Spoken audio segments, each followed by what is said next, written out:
అందరికీ hi friends, Nagashwini గారు అలాగే ప్రభాస్ గారి కాంబినేషన్ వస్తున్న కల్కి 2898 ఏడి మూవీ యొక్క ట్రైలర్ అయితే రిలీజ్ చేశారు. అయితే ట్రైలర్ ఏ విధంగా ఉంది అనేది ఈ వీడియో అయితే మనమైతే తెలుసుకుందాం.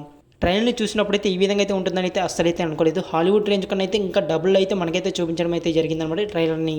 ట్రైలర్ ఈ రేంజ్లో ఉందంటే ఇంకా మూవీ ఏ రేంజ్లో ఉంటుందో మనమైతే క్లియర్గా అయితే చెప్పాల్సిన అవసరం లేదు. చాలామంది అయితే మూవీ ఏ విధంగా ఉంటుందనేది చాలామంది అయితే కన్ఫ్యూజన్ అయితే పడ్డారు. అయితే ట్రైలర్ చూస్తే చాలామందికి అయితే కన్ఫ్యూజన్ అయితే పోయింది, క్లియర్గా అయితే అర్థమైద్దామో అని అయితే చాలామంది అయితే అనుకున్నారు. కానీ దానికన్నా అయితే ఇంకా ఎక్కువ డౌట్స్ అయితే వచ్చాయన్నమాట ట్రైలర్ చూస్తే. అవేంటంటే ట్రైల్ అనేది మనమైతే చూస్తున్నప్పుడైతే దీపికా పదుకునే గారి కడుపులో అయితే బిడ్డ అయితే పుడుతున్నట్టయితే అశ్వత్థామ గారు అయితే చెప్తారు కదా. అయితే అప్పుడైతే మనమైతే అర్థం చేసుకుంటాం అనమాట భైరవ పుడుతున్నాడేమో అని. కానీ తర్వాత అయితే అర్థమవుతుంది భైరవ గారు అలాగే దీపికా పదుకునే గారు అయితే పక్కనే ఉన్నప్పుడైతే మనకైతే క్లియర్గా అయితే అర్థమవుతుంది దీపికా పదుకునే గారి కడుపులో పుడుతుంది భైరవ కాదని.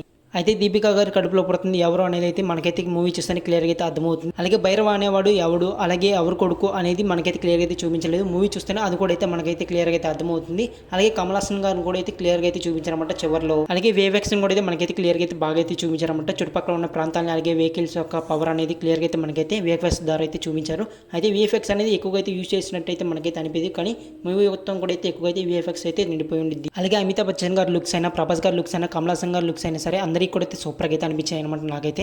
అలాగే బ్యాక్గ్రౌండ్ మ్యూజిక్ గురించి మాట్లాడుకున్నట్టయితే బ్యాక్గ్రౌండ్ మ్యూజిక్ కూడా అయితే సూపర్గా అయితే అనిపించింది నాకైతే. ఇంకా మనమైతే వెయిట్ చేయాలన్నమాట మూవీకి సంబంధించి సాంగ్స్ ఏమైనా రిలీజ్ చేస్తారు లేదు. ఇంకా మూవీ వచ్చేసరికి అయితే జూన్ 27వ తేదీన అయితే రిలీజ్ అవుతుంది. అంతమంది మూవీ కోసం అయితే వెయిట్ చేస్తున్నారు. కామెంట్ చేయండి. అలాగే మీకు ట్రైలర్ అనేది ఏ విధంగా అనిపించింది కింద కామెంట్ చేయండి. అలాగే వీడియోకి అయితే లైక్ చేయండి. అలాగే మన ఛానల్ అయితే సబ్స్క్రైబ్ చేసుకోండి. Thank you.